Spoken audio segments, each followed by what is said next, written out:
the time you read this, I will be gone. So Beetlejuice is actually about suicidal thoughts and depression in a child's mind, and I can kind of prove it. There I was clicking on this kid's movie just because little Winona Ryder was playing a weird girl. Having no idea what the movie was about or even that it was directed by Tim Burton, I spent 92 minutes watching it like I had nothing better to do than tons of college stuff. I thought almost at the end that it was a highly far-fetched story with a gross way of playing Beetlejuice until I saw this scene. Lydia, we're dead. I want to be dead too. No. Being dead really doesn't make things any easier. Listen to her on this, Lydia. This is something we know a lot about. Immediately I felt like the whole movie was made to serve that one scene, as if Tim Burton had created all that aesthetic chaos just to get that damn line to a dialogue. Time had stopped for me in that scene, and then my brain started working. Little by little, reflections on the creepy elements of the universe were popping up. So there's a lot to unpack and analyze in Beetlejuice, because the more I thought about what I saw, more connections started to boil in my mind, and suddenly I was dragged by all those hidden meanings and possibilities that the film offers. At the very least, by the end of this video, I hope I've opened your eyes a bit more to the apparently weird and childish movie that little Winona Ryder plays. So let's dive.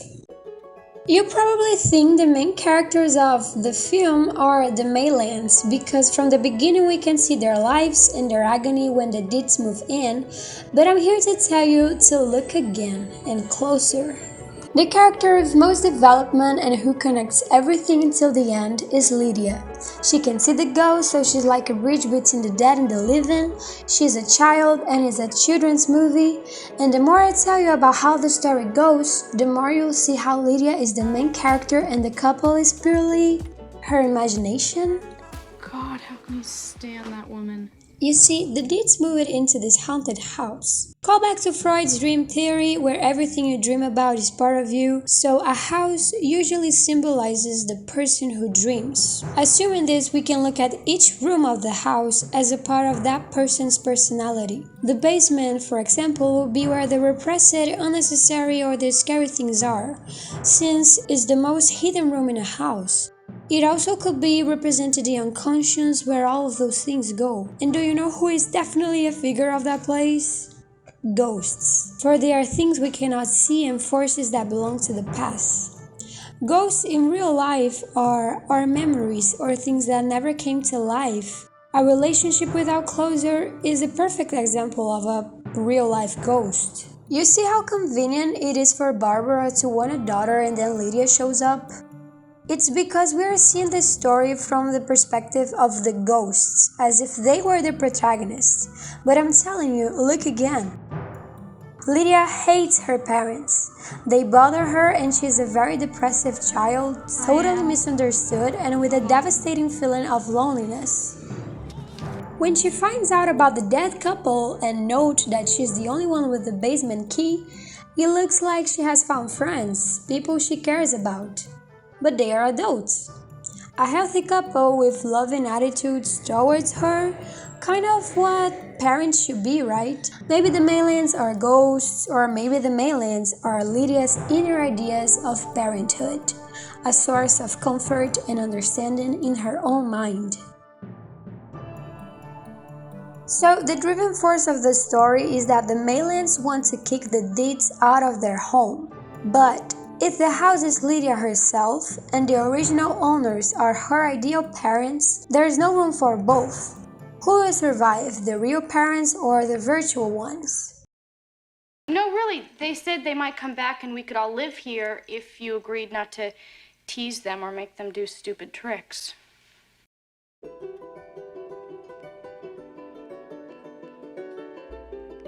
The thing with children is that the things that are missing around them, they make up. And the thing about teenagers is they start to realize that their parents are imperfect human beings, so there is a conflict in that. Lydia seems to be in a time of transition between childhood and adolescence, and this process is symbolized by moving out, moving into a new house, getting a new structure, a new body. Even when Barbara says, well, the Deetzs could stay if they were more like us, calls back to that. Lydia's ideal parents do not correspond to the real ones. They are not who she wants them to be.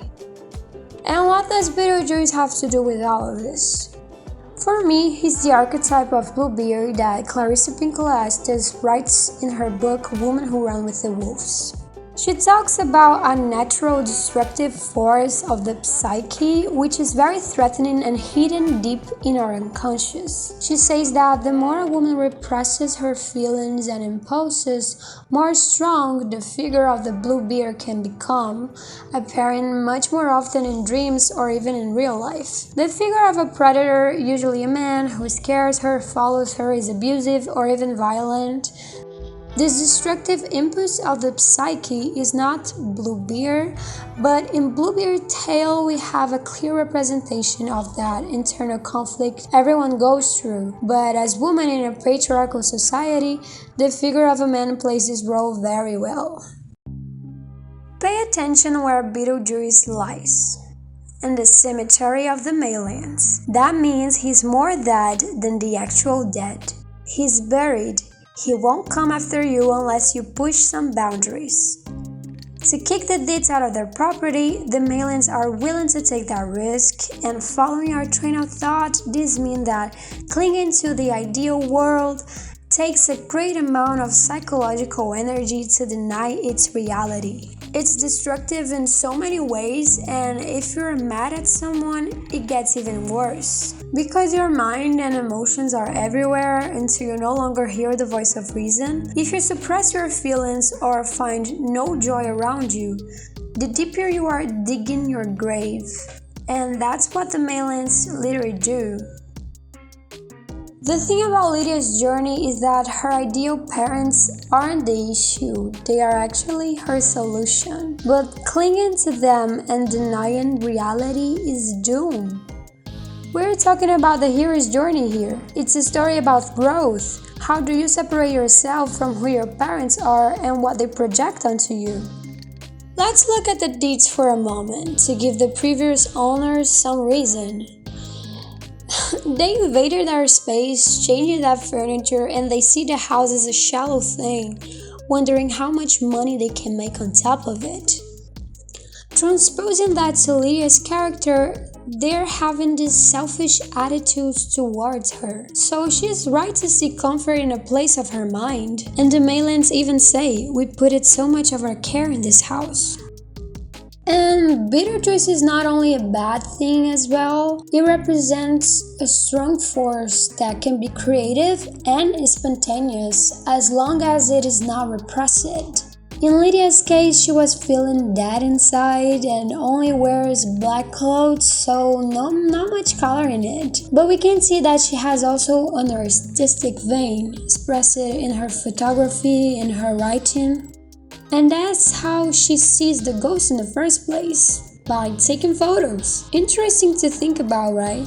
An image is a parallel reality, a second reality. It's a piece of what once was. A photo is basically a ghost. So, by expressing herself through art, she can find pieces of herself and then accept them, integrating them into her whole self. Does that make sense? Therefore, there's no need to call a disgusting creature like Beetlejuice something that's better dead than alive, to go back to your roots, to go back to who you really are. The process of becoming a woman, no longer a child, and no longer under the chains of her parents, is clearly symbolized in the wedding scene, where everything emerges and acts in a violent and colorful way, almost like in a play or a circus. Finally, the moment has come where virtual and real parents meet. From there, will war, reconciliation, or annihilation arise? And yes, the grotesque Beetlejuice finally does his great deed, and at the climax there seems to be no turning back. Lydia, a child, is now a bride, and it seems that everyone is cursed. I prepared a video just about this scene to get into all its details and hidden elements. I also add the end of the movie, how the whole thing ends. And so like this video and subscribe for more content like this, and let's go dive into the next video right now. I see you there.